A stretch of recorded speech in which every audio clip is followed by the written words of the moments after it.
समंदर के बॉटम पर इंटरनेट केबल को अगर शार्क काट ले तो उसको ठीक कैसे किया जाता है। सबसे बढ़कर ये पता कैसे चलता है कि हजारों मील के समंदर में केबल कहां से टूटी है। इस वीडियो से लेकर पूरा यूट्यूब, टिकटॉक, इंस्टाग्राम और यहाँ तक के पूरा ग्लोबल टेक सिस्टम ही आजकल इंटरनेट के जरिए एक दूसरे से जुड़ा हुआ है और पूरे इंटरनेट का 99% ट्रैफिक समंदर के बॉटम पे मौजूद छुपी हुई केबल्स के सहारे गुजरता है। एक ऐसा ट्रैफिक का हाईवे जिसे हम रोजाना इस्तेमाल तो करते हैं लेकिन देख नहीं सकते। ज़ेम टीवी की वीडियोस में एक बार फिर से खुशामदीद। नाजरीन, अंडर सी केबल्स का नेटवर्क इतना बड़ा है कि वो तमाम कॉन्टिनेंट्स को आपस में जोड़े हुए है। ये केबल्स ज्यादा से ज्यादा 8000 मीटर की गहराई में बिछाई गई हैं, जहां प्रेशर 5300 kg पर स्क्वायर इंच जितना होता है। ये ऐसा ही है जैसे इंसानी पाँव की सबसे छोटी उंगली पर एक अफ्रीकन हाथी जितना वजन डाल दिया जाए। इतने ज्यादा प्रेशर में अंडर सी केबल्स का सबसे छोटा हिस्सा अजरबैजान से तुर्कमानिस्तान के बीच ब्लैक सी के नीचे से गुजर रहा है, जिसकी लंबाई करीब 300 किलोमीटर है और सबसे बड़ा हिस्सा 6600 किलोमीटर लंबा है, जिसको मरिया केबल का नाम दिया गया है। ये अमेरिका में वर्जीनिया बीच से शुरू होकर अटलांटिक ओशन की अंधेरी गहराइयों से होकर स्पेन के बिलबाओ पर आकर खत्म होती है।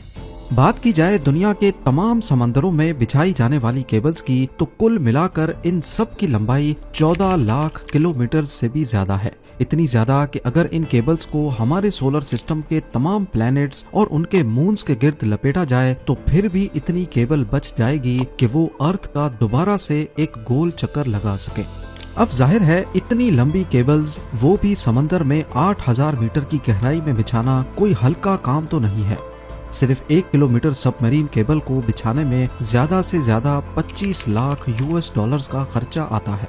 तो अब आप खुद अंदाजा लगा लें कि 14 लाख किलोमीटर केबल बिछाने में कितना खर्चा आया होगा। पर आखिर इतना सब कुछ करने की जरूरत ही क्या थी, जब आज के दौर में यही काम सैटेलाइट्स की मदद लेकर पूरी दुनिया को वायरलेसली आपस में कनेक्ट रखा जा सकता है। असल में देखा जाए तो पूरी दुनिया में 493 सबमरीन केबल्स मौजूद हैं। हर एक केबल 4000 टेराबिट्स का डाटा झेल सकती है, वो भी सिर्फ 1 सेकंड में। इसको यूं समझ लें कि सिर्फ एक केबल पर 8 करोड़ लोग 4K मूवी एक साथ स्ट्रीम कर सकते हैं और ऐसी 493 केबल्स हैं। इसके बरक्स यही काम अगर सैटेलाइट करेगी तो एक सैटेलाइट पर वही 4K मूवी सिर्फ 24,000 लोग एक साथ देख पाएंगे। अब लोगों की डिमांड्स पूरी करने के लिए होगा ये कि ज्यादा से ज्यादा सैटेलाइट्स इंस्टॉल करनी पड़ेंगी, जिसमें खर्चा भी ज्यादा होगा और मेंटेनेंस भी। सबमरीन केबल के मुकाबले में सैटेलाइट की मेंटेनेंस ज्यादा कॉस्टली भी है और मुश्किल भी, और अगर किसी वजह से सैटेलाइट में मेजर फॉल्ट आ जाए तो उसको रिप्लेस करने में 40 करोड़ US का खर्चा बर्दाश्त करना होगा। यही वजह है कि लाखों किलोमीटर्स की केबल समंदर के नीचे बिछाना सैटेलाइट या वायरलेस कनेक्टिविटी से ज्यादा आसान है। इस अंडर सी हाईवे में हर वक्त करोड़ों गीगाबाइट्स का डाटा ट्रेवल कर रहा है। इसका मतलब है कि ये हाईवे भी काफी चौड़ा होगा, यानी ये केबल्स एक आम घरेलू फाइबर ऑप्टिक केबल से ज्यादा मोटी होगी। पर ऐसा नहीं है। देखने में ये येलो और ब्लैक केबल एक होज पाइप जितनी मोटी है, लेकिन असल में इसके बीच से गुजरने वाली फाइबर ऑप्टिक केबल बाल जितनी पतली है। तो अब सवाल उठता है कि इतनी पतली तार के बीच से इतना ज्यादा डाटा कैसे भेजा जाता है। इस बाल जितनी वायर को फाइबर ऑप्टिक का कोर कहा जाता है, जो कि गिलास या फिर प्लास्टिक से बना होता है। इसके बीच से लाइट गुजरती है जो डाटा को छोटे छोटे पैकेट्स में लेकर ट्रेवल करती है। सबसे पहले कंप्यूटर में मौजूद डाटा को इलेक्ट्रिकल सिग्नल से लाइट सिग्नल में एक ट्रांसमीटर की मदद से कन्वर्ट किया जाता है। ट्रांसमीटर ये काम लेजर लाइट या फिर LED के जरिए करता है। ये लाइट सिग्नल पल्स की सूरत में ट्रांसमिट या भेजा जाता है, जिसके सिर्फ 2 ही पार्ट्स होते हैं, वंस और जीरोस। लाइट पल्स 1 को जाहिर करता है और जब कोई पल्स नहीं होता तो वो 0 को जाहिर करता है। इन पल्सेस को एक जगह से दूसरी जगह लेकर जाना कोर का काम होता है, जिसके बीच लाइट ट्रेवल करती है। इस कोर के बाहर एक लेयर होती है जिसको क्लैडिंग कहते हैं, और ये लेयर लाइट को कोर से बाहर निकलने से रोकती है। अगर लाइट कोर से बाहर निकलने की कोशिश भी करेगी तो क्लैडिंग उसको वापस कोर के अंदर ही बाउंस बैक करवाता है। इस प्रोसेस को टोटल इंटरनल रिफ्लेक्शन कहा जाता है। अब ज्यादा फासले पर ये लाइट सिग्नल वीक हो जाता है, जिसके लिए हर 100 किलोमीटर के बाद एक रिपीटर लगाया जाता है जो लाइट सिग्नल को बूस्ट कर देता है। इसी पार्ट को पूरा करने के लिए कोर और क्लैडिंग के ऊपर कॉपर की एक लेयर चढ़ाई जाती है, जिसमें 10,000 वोल्ट्स का डीसी करंट भेजा जाता है।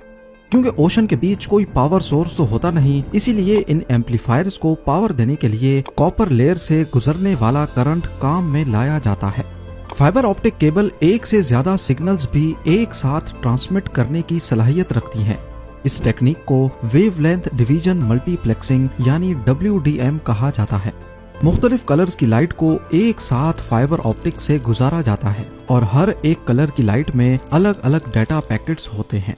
जैसा कि आप जानते हैं कि speed of light 1079 million kilometres per hour होती है, यानी ये डाटा एक जगह से दूसरी जगह स्पीड ऑफ लाइट से पलक झपकते ही पहुंच जाता है। हजारों किलोमीटर दूर पहुंचने पर यह डाटा फोटो डायोड या फोटो डिटेक्टर की मदद से दोबारा इलेक्ट्रिकल सिग्नल में कन्वर्ट होता है और फिर कंप्यूटर या मोबाइल डिवाइस उसे दोबारा रिकंस्ट्रक्ट करके ग्राफिक्स या फिर किसी भी फॉर्म में ले आती है। कोर, क्लैडिंग और कॉपर लेयर के अलावा सबमरीन केबल के मोटे होने की वजह इसके ऊपर मौजूद 7 और लेयर्स भी हैं, जिनका काम केबल को पानी के एक्सट्रीम प्रेशर से बचाना होता है। लेकिन इसके बावजूद भी ये केबल अर्थक्वेक्स, शार्क अटैक्स और समंदर के अंदर ही वोल्केनिक एरप्शन से डैमेज हो जाती हैं। लेकिन सबमरीन केबल के डैमेज होने की सबसे बड़ी वजह फिशिंग होती है। कुछ वेसल्स समंदर के बॉटम पे रहने वाली मछलियों का शिकार इस ट्रॉल डोर से करते हैं, जिसके साथ एक रस्सी लगी होती है जो सीधा वेसल से कनेक्टेड होती है। इस ट्रॉल डोर को बॉटम तक भेजकर इसे ओशन फ्लोर पे घसीटा जाता है और फिर मछलियां इसमें फंसती चली जाती हैं। जब ये ट्रॉल डोर गलती से सबमरीन केबल की जगह पर फेंक दिया जाए तो घसीटने की वजह से केबल को बहुत नुकसान होता है। अब यहाँ आप सबके जहन में एक ही सवाल आ रहा होगा कि इतने वसी और बयाबान समंदर के बॉटम में अगर सबमरीन केबल डैमेज हो जाएं तो फिर इनको ठीक कैसे किया जाता है। ठीक करना तो बात की बात है, लेकिन सबसे पहले हजारों किलोमीटर की वायर कहां से डैमेज हुई है वो लोकेशन पिन पॉइंट कैसे की जाती है। आपको यहाँ बताते चलें कि आजकल की मॉडर्न सबमरीन केबल्स 1 इंच मोटी होती हैं और 1 किलोमीटर वायर का वजन करीब 1400 kg होता है, यानी एक सेडान गाड़ी जितना। समंदर में इंस्टॉलेशन के लिए ऐसी हजारों किलोमीटर वायर वन पीस में समंदर के बॉटम पे स्पेशल शिप्स की मदद से इंस्टॉल की जाती हैं। पूरी रिसर्च के बाद जब एक खास एरिया चुना जाता है तो वायर के बड़े बड़े रोल्स शिप में लाद कर उस लोकेशन पर लाए जाते हैं और एक स्पेशल रोबोटिक मशीन जो समंदर के फ्लोर पे चलने की सलाहियत रखती है उसको इस्तेमाल करके 1 मीटर तक फ्लोर खोदा जाता है और साथ साथ उसमें केबल बिछाई जाती है। ये काफी आहिस्ता चलने वाला काम होता है जिसे बड़ी एहतियात से करना बहुत जरूरी है। एक अंदाजे के मुताबिक यूएस और यूरोप के बीच बिछाई जाने वाली 6600 किलोमीटर की वायर को इंस्टॉल करने में करीब 2 साल का वक्त लगा था। जब एक वेसल में रखी वायर खत्म हो जाए तो केबल से भरी दूसरी वेसल मंगाई जाती है और पहली वायर का कोना नई वायर के साथ कनेक्ट करके बिछाने का काम आगे बढ़ाया जाता है। इस पूरे काम में सबसे बड़ी रुकावट मौसम पैदा करता है। अटलांटिक ओशन में साल के 365 दिन तेज हवाओं का सिलसिला मौजूद होता है और ये हवाएं कब समंदरी तूफान की शक्ल इख्तियार कर लें इनको कोई भी नहीं रोक सकता। इसके अलावा अटलांटिक ओशन में अक्सर औकात कैटेगरी 1 का हरिकेन मौजूद होता है। इस वक्त भी जब मैं वीडियो के लिए रिसर्च कर रहा हूँ तो अटलांटिक ओशन में कैटेगरी 1 का हरिकेन मौजूद है जो फोरकास्ट के हिसाब से 23 अगस्त को आयरलैंड के साहिल पे पहुंचेगा। हरिकेन्स या तेज तूफान की वजह से कई दिन तक इंस्टॉलेशन का काम वहीं पॉज कर दिया जाता है जब तक मौसम क्लियर ना हो। अब जब इंस्टॉलेशन का काम ही इतना मुश्किल है तो सोचें रिपेयर का काम कितना मुश्किल होगा। सबमरीन केबल के दोनों एंड पॉइंट्स पर डाटा सेंटर्स होते हैं जो केबल की एक्टिविटी को 24/7 मॉनिटर करते हैं। जैसे ही दोनों का कनेक्शन टूट जाता है तो इसका एक ही मतलब है कि समंदर के बीच केबल टूट गई है। हजारों किलोमीटर की वायर एग्जैक्टली कहां से डैमेज हुई है ये पता लगाने के लिए एक खास डिवाइस यूज होती है जिसे ऑप्टिकल टाइम डोमेन रिफ्लेक्टोमीटर कहा जाता है। ये डिवाइस दोनों एंड से एक लाइट पल्स भेजती है और क्योंकि केबल टूटी हुई है तो वो लाइट पल्स बाउंस करके वापस आ जाती है। वापस आने वाला पल्स कितनी देर में वापस आया और सिग्नल की मजबूती कितनी बची है, इससे अंदाजा लगाया जाता है कि एग्जैक्टली कितने किलोमीटर्स के बाद केबल में डैमेज है। यही प्रोसेस दोनों एंड से किया जाता है और वेरीफाई किया जाता है कि दोनों की लोकेशन एक ही है कि नहीं। अब दोनों एंड से डीसी सप्लाई यानी केबल में छोड़ा गया करंट बंद किया जाता है और उस लोकेशन पर आरओवीज को समंदर के बॉटम पर भेजा जाता है। आरओवीज की मदद से पहले फिजिकली केबल का मुआयना किया जाता है और फिर केबल को बाहर निकालकर ऊपर मौजूद वेसल तक लाया जाता है। केबल का वो हिस्सा जो डैमेज हो गया हो वो काट कर उसमें दूसरा पीस लगाया जाता है।